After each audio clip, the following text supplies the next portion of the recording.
C'est au lycée Paul-Héroux que le projet Forêt est né cette année. Le concept, découvrir les forêts de montagne d'un point de vue sociologique et de manière interdisciplinaire. Un travail effectué par une classe de seconde tout au long de l'année scolaire. Donc l'idée, c'est qu'ils saisissent un peu les enjeux qu'il y a autour de la forêt, qui est autour d'eux, qu'ils voient au quotidien mais auxquels on ne fait pas forcément attention.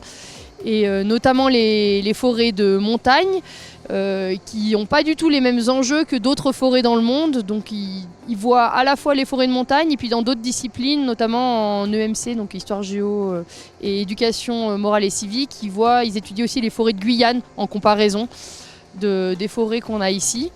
Et ils essayent de saisir quels sont les enjeux, les partages d'usage qu'il y a autour de ces forêts. Et ils mènent une recherche de type enquête sociale. Donc ils vont aller démarcher les gens, ils rencontrent des gens qui sont en lien avec cette forêt. Pour les aider dans cette enquête, Raphaël, chercheur à l'université de Grenoble, les guide tout au long de l'année.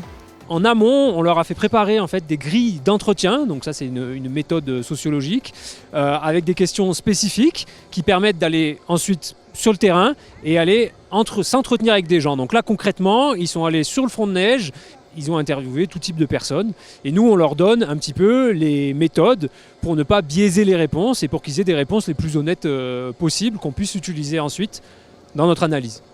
Une deuxième partie était dédiée à la découverte de cette forêt, avec François, technicien à l'ONF. On a pris donc une remontée mécanique. Là, j'ai commencé à leur expliquer comment procéder à faire un défrichement en forêt pour installer la remontée mécanique. Donc, je leur ai expliqué le principe de ce qu'on appelle les ERC. Quand on fait un projet en montagne qui impacte le milieu naturel, on essaye dans un premier temps d'éviter les impacts, dans un deuxième temps de réduire les impacts si on n'a pas réussi à les éviter, et si on n'arrive pas à les réduire, on les compense. Une nécessité de protéger cette forêt pour sa biodiversité, mais également pour son rôle protecteur qu'elle joue dans ces zones. En montagne, la forêt joue un rôle contre les aléas de chute de blocs, contre les aléas de crues, puisque la forêt absorbe de l'eau aussi, et en la partie sommitale de la forêt, on a des aléas de type avalanche, effondrement de terrain. Et cela, par contre, c'est surveillé, notamment les avalanches. On surveille des couloirs d'avalanches depuis le rattachement de la Savoie à la France. À la fin de cette journée, les lycéens devront réaliser une vidéo